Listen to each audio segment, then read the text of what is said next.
Yes, guys. So, do you need a system? Today, I'm going to be basically going through a series of criteria which might be able to help you make the decision about whether you need a system right now or you don't need a system right now. So, let's dive into that together.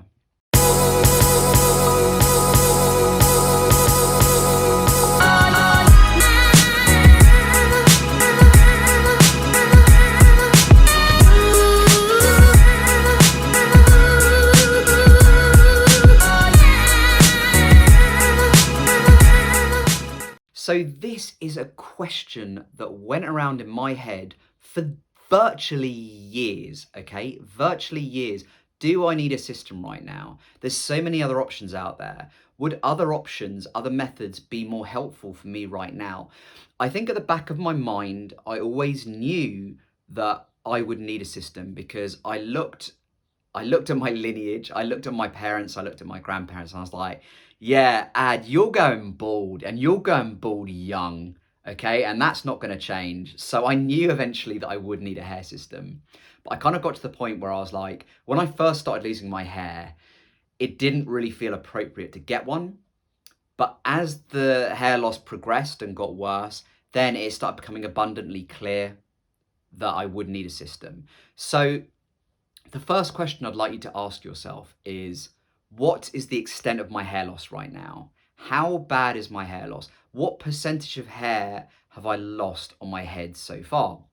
Now, a really helpful guideline for you is the Norwood balding scale. Okay, so the Norwood balding scale goes from number 1 to number 7. Now, the higher you go up the scale, the balder you are, basically. Now, when I started wearing systems, I think I was at about a 4, and that's what I'd always recommend. If you check out the Norwood balding scale at the end of this video, okay, and judge how much you've lost, and if you're around 4 or worse, I would 100% recommend getting a hair system. I wouldn't even bother with other techniques or other methods, because you look at stuff like Propecia. Yeah, it's kind of good at like holding your hair loss where it's at, but if you're at a 4 or 5 on the Norwood scale or even higher, it's not going to bring back that lost hair.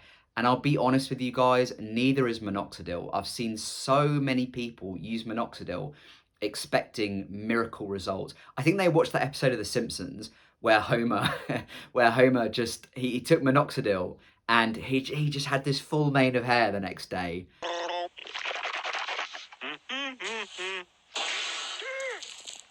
have hair.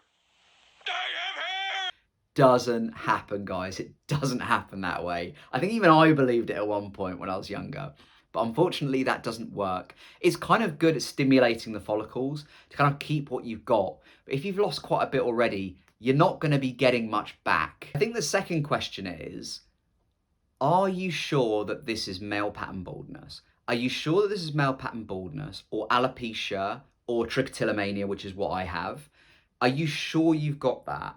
Are you sure this isn't hair loss from a stressful incident and the hair will grow back? Because obviously, if you've lost hair that's come through stress and the hair's going to grow back, there's not really much point in getting a system unless you want to take one as a temporary measure. And in that respect, I would actually recommend that. If you know the hair's coming back, but you might have lost, I don't know, a patch, you can get what's called a partial hair system, which basically covers the bit of hair that you've lost, and you can keep that until the hair grows back. So I really want you to also consider that.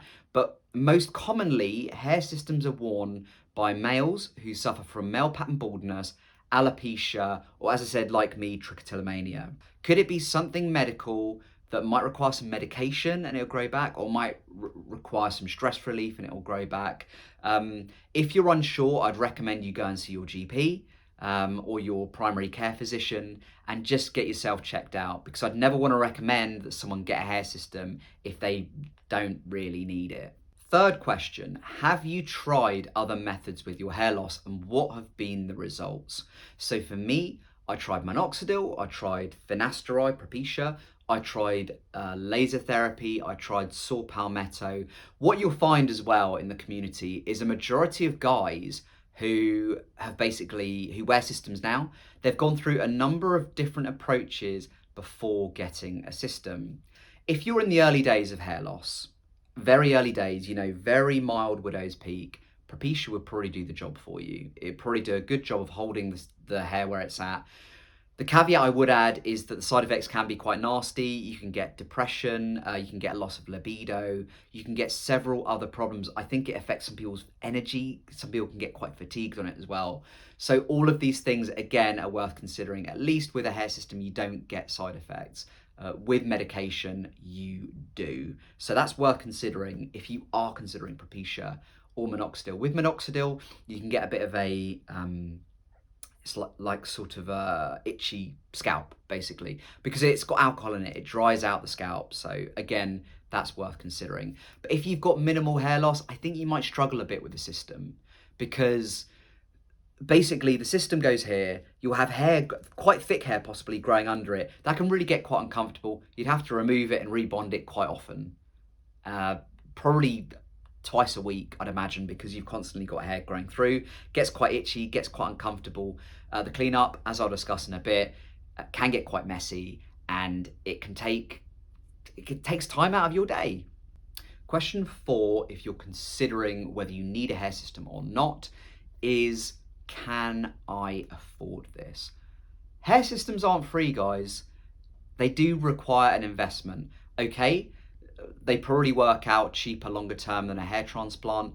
They're probably more effective than a hair transplant as well, but you do have to consider the cost. An average hair system, like the one that I'm wearing right now, I get mine from LaVivid. I've got a discount code in the description box below, so do check that. It's 15% off any system, and you can use it as many times as you want.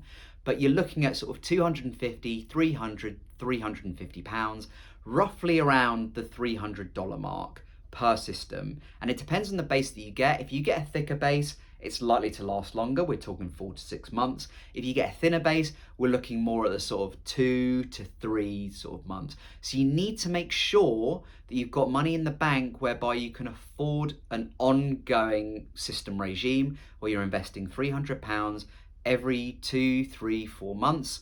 And then you need to consider the maintenance products, which I will discuss later in this video. So can you afford that, guys? Have you got that money available? If you do, fantastic. You're in a perfect place to be getting a hair system, and you'll get no side effects like you would with medication. You get no scars on the back of your head like you would with a hair transplant. And you wouldn't have to go to a salon every week to get a laser put on your head because it supposedly stimulates hair follicles. I tried it, it didn't do a thing for my hair follicles. So be prepared to invest, but know that it's not going to be as expensive as a hair transplant. Now, another thing you have to consider when you're getting a system is you're going to need supplies. And by supplies, I mean investing in things that keep this thing on your head, like glue, like tape. They're not expensive, they're pretty inexpensive, but they do build up over time, and you will get through a couple of rolls of tape a year at least. I usually get through about 4 rolls of tape a year. I usually get through probably about 6 bottles of glue. I use Ghost Bond. All of these kind of accessories I've put in the description below, so do check those out, and you'll have links as to where you can get them, so you can get a better idea of how much they will cost and how much you'll need to factor into your budget, because these are a really important part of your budget. Okay, guys, these are a super, super important part of your budget. It's not just the hair system. You need to consider the removal, the adhesive remover. You need to consider the glue, the tape, a mannequin head even, scalp protector, and cotton buds, or cotton balls rather. So these kind of things need to be put into your budget. On top of that, you also need to consider that you'll need to see a stylist who will basically cut in your system, cut the base to size, cut your hair on the sides, which for hair system wearers is called bio hair. Now, they do tend to charge a bit more than your average stylist, but it's because they have to do more. They have to cut the base to size, they have to cut it, they have to mold it to your head, they have to cut the actual hair on top. It takes a lot longer. You're looking at a sort of 1 to 2 hour session. And with that, you'd probably be expecting to pay, I'd say maybe about 100, 120, 150 pounds per fitting. I think in dollars that works out to about $175, $200, maybe a little bit less. But again, something you have to factor in, maybe about 4 times a year.